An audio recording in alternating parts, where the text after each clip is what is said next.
السلام عليكم ورحمة الله وبركاته.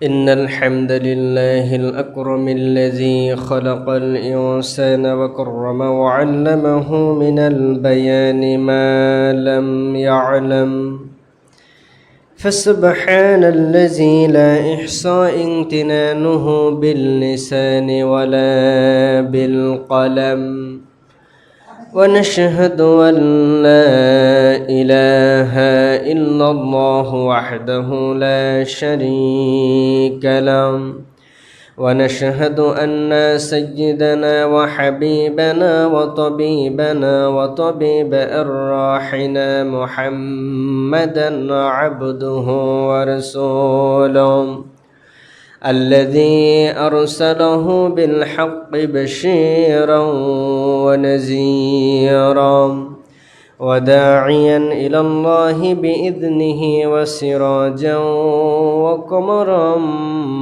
منيرا. فقد قال الله تعالى في كلامه المجيد وفرقانه الحميد: أعوذ بالله من الشيطان الرجيم.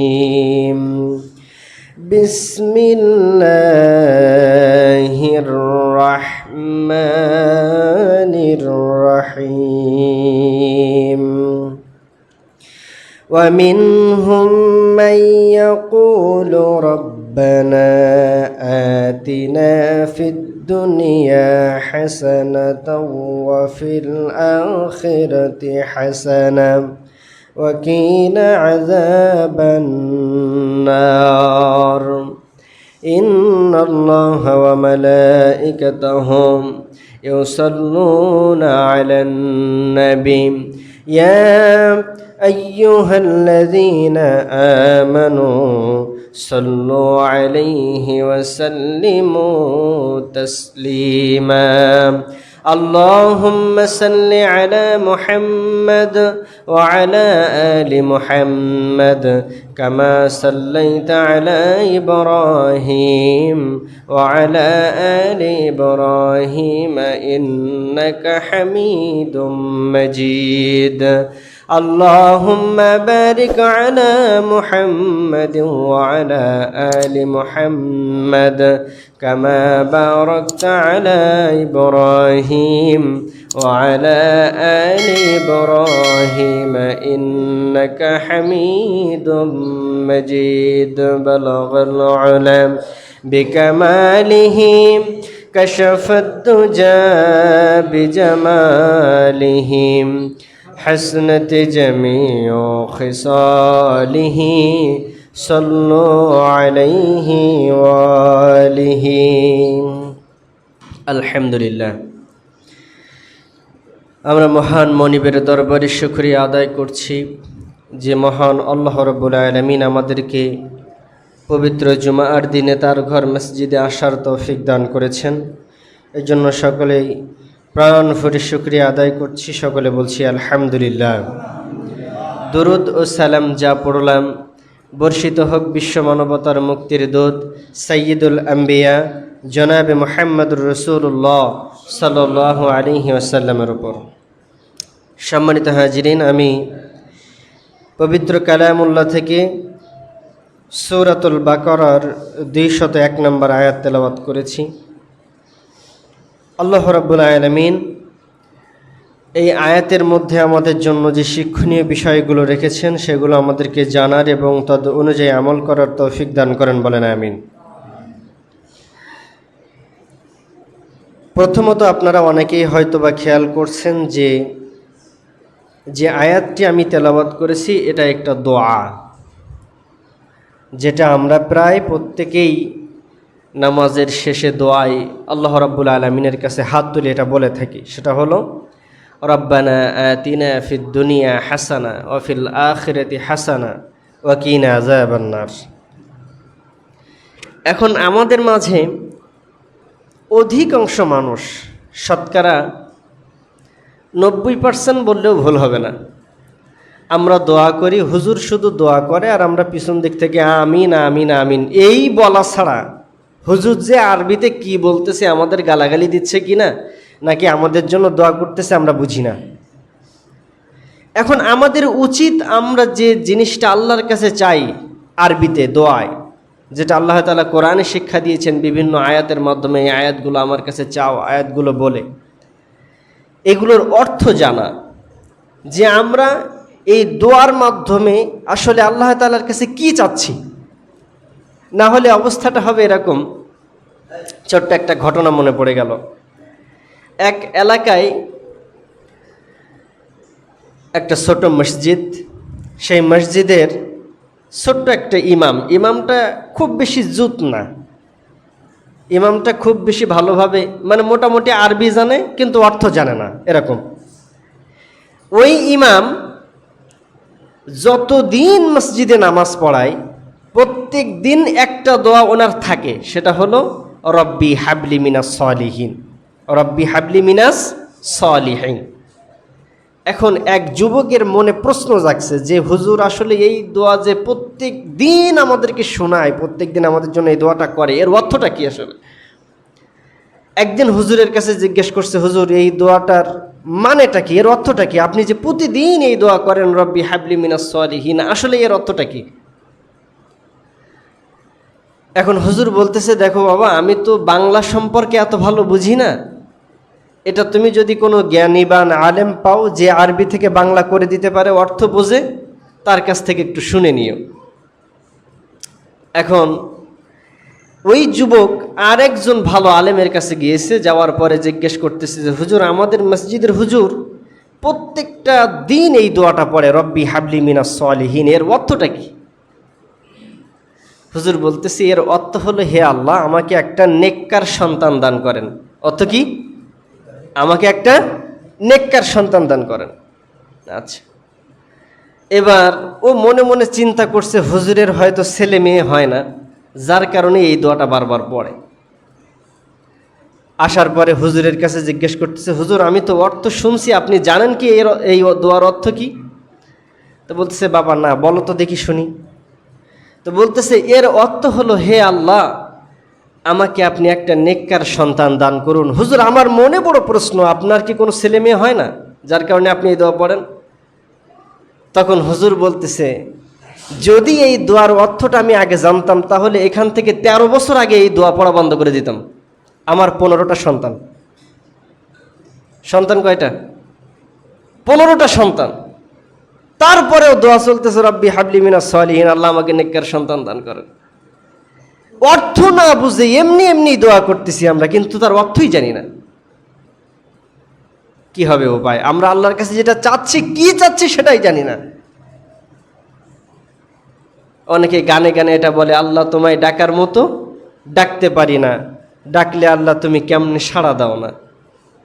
তো আমরা তো আসলে ডাকার মতো আল্লাহ তাআলাকে ডাকতে পারতেছি না, যার কারণে আল্লাহ রাব্বুল আলামিন আমাদের ডাকে সাড়াও দিচ্ছেন না। আমরা নিজেরাই জানি না আমরা আল্লাহ তাআলার কাছে কি চাচ্ছি। দেখেন আজকের এই দোয়ায় এরকম বহু দোয়া আছে, যেহেতু আজকে একটু সময় আমাকে কম নিতে হবে, কয়েকটা দোয়ার অর্থ আমি আপনাদেরকে জানাবো, বোঝানোর চেষ্টা করব ইনশাআল্লাহ।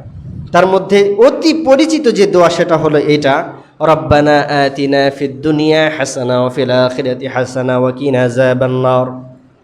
আল্লাহ রাব্বুল আলামিন কোরআনুল কারীমের মধ্যে সূরাতুল বাকারার 201 নম্বর আয়াতে এই দোয়াটি দিয়েছেন। আর এই দোয়ার সুন্দর একটা অর্থ আছে, যে অর্থটা, যে দোয়াটা আমাদের সবার জন্য প্রয়োজন, সেই জন্যই আমরা প্রত্যেক দিন এই দোয়াটা আল্লাহর কাছে বলি।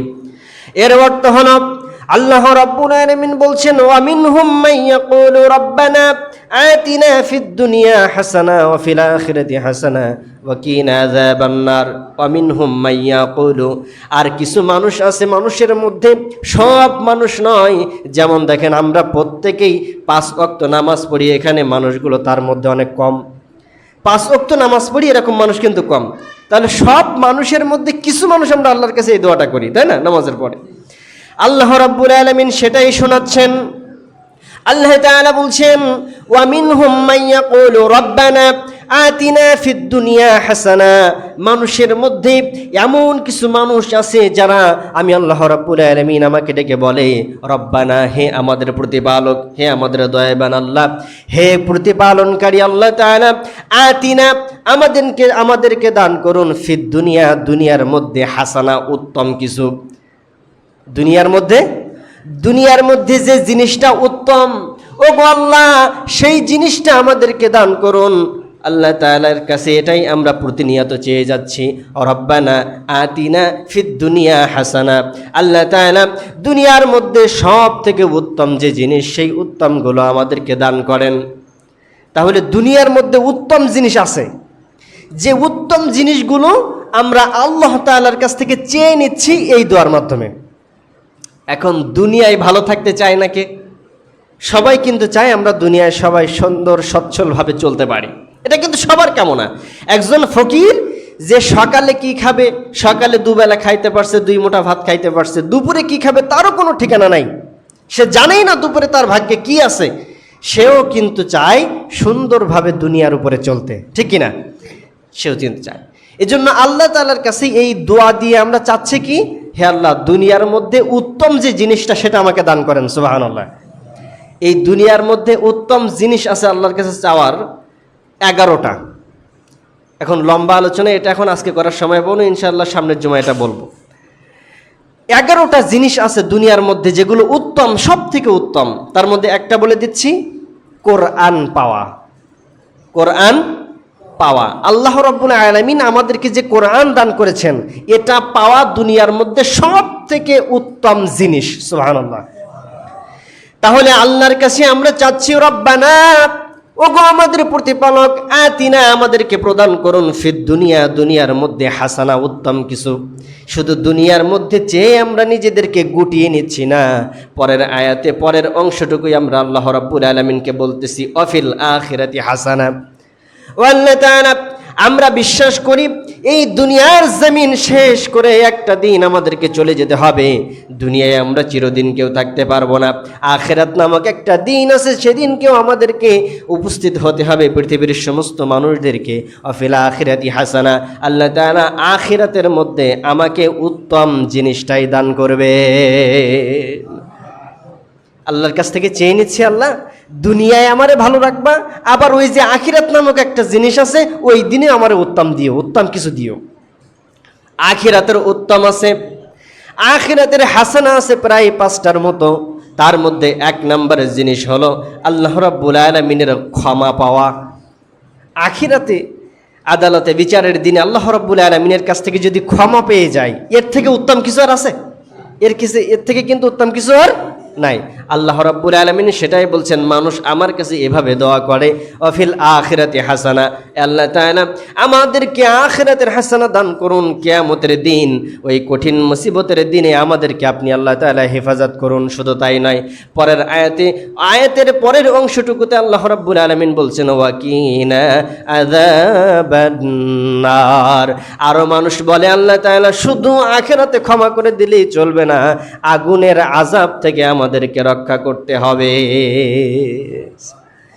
আল্লাহর কাছে চেয়ে নিচ্ছি দোয়ার মাধ্যমে, অথচ এর অর্থ কিন্তু আগে আমরা কেউ জানতাম না যে আমরা কি বলতেছি। এই দোয়ার মাধ্যমে আমরা আল্লাহর কাছে চাচ্ছি, ওগো আল্লাহ, আমাকে দুনিয়ার মধ্যে উত্তম জিনিসটা দান করেন। আফিল আখিরাতি হাসানা, ওই যে মারা যাওয়ার পরে আখিরাত নামক একটা জিনিস হবে, ওই দিনে আমাকে উত্তম কিছু দান করবেন। শুধু তাই না, আর একটা দিন আছে, আর একটা জায়গা আছে খুবই ভয়ঙ্কর, আগুন, জাহান্নাম। ওই জাহান্নামের আগুন থেকে আল্লাহ আমাকে বাঁচাই দিও। এই একটা দোয়া। আর একটা অতি পরিচিত দোয়া, কোনো ব্যক্তি জীবনেও আরবি পড়তে জানে না, তাও এই দোয়াটা জানে। দেখেন তো আছে কিনা, রব্বানা যালামনা আনফুসানা ওয়া ইন লাম তাগফির লানা ওয়া তারহামনা লানাকুনান্না মিনাল খাসিরিন। আরবি পড়তে জানে না, কিন্তু হুজুরদের মুখে শুনে শুনে দোয়াটা মুখস্থ হয়ে গেছে, কিন্তু দোয়ায় যে কি বলে তা জানে না।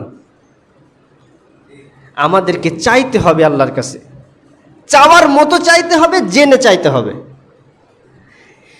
এই আয়াতে আল্লাহ রাব্বুল আলামিন এই দোয়াটা মূলত আমাদের দোয়া নয়, এই দোয়াটা হচ্ছে হযরতে আদম আলাইহিস সালামের দোয়া। আদম আলাইহিস সালামের এই বিরাট ঘটনা আমরা সকলেই জানি। জান্নাত থেকে তাদেরকে যখন বের করে দেওয়া হলো, ওই যে ফল খেয়ে ফেলার কারণে, নিষিদ্ধ গাছের ফল খেয়ে ফেলার কারণে তাদেরকে জান্নাত থেকে বের করে দেওয়া হলো। সেই সময় আদম আলাইহিস সালাম এই দোয়াটা বলে আল্লাহর কাছে ক্ষমা চেয়েছিলেন, রব্বানা, হে আমাদের রব, জলামনা, আমি নিজের প্রতি জুলুমত করেছি, নিজের প্রতি অত্যাচার করেছি। জলামনা মানে হচ্ছে, এটা হচ্ছে বহু বচন, জলামনা, আমাদের উপরে, নিজের উপরে জুলুম করেছি। রব্বানা জলামনা, আমি নিজের প্রতি জুলুম করেছি, আনফুসিনা, আমার প্রতি, ওয়া ইল্লাম তাগফির লানা, আল্লাহ তাআলা যদি আপনি ক্ষমা না করেন, তাগফির লানা, ওয়া ইল্লাম, আর যদি আপনি ক্ষমা না করেন, লানাকুনান্না মিনাল খাসিরিন, তাহলে আমি দুনিয়ার মধ্যে বড় ক্ষতিগ্রস্তদের মধ্যে অন্তর্ভুক্ত হয়ে যাব। আল্লাহর কাছে চাচ্ছি, আল্লাহ, আমরা নিজের প্রতি জুলুম করেছি, আমরাও জুলুম করি কিনা? আমরা নামাজ না পড়ে, রোজা না রেখে নিজের শরীরের সাথে জুলুম করতেছি।